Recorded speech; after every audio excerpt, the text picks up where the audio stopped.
Assise à même le sol, entourée par des récipients vides, Ndelme attend son tour.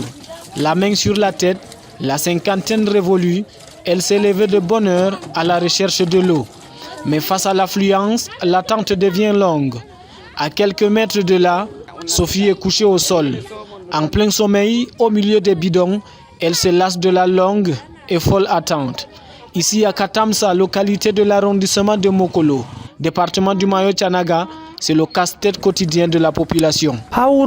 Derrière les collines que vous voyez là, ce sont des villages. Partout il y a des villages. Toutes ces populations viennent ici se ravitailler en eau. Nos épouses quittent la maison très tôt pour rentrer très tard dans la soirée. C'est très difficile de se procurer de l'eau ici. Dans cette bourgade peuplée d'environ 1000 âmes, un seul point d'eau est fonctionnel. La forte demande oblige la population, surtout la gente féminine, à passer des journées entières en attente du précieux liquide. Sous un soleil de plomb, femmes et enfants font le pied de grue. Il faut souvent l'intervention du chef du village pour organiser la quête de l'eau.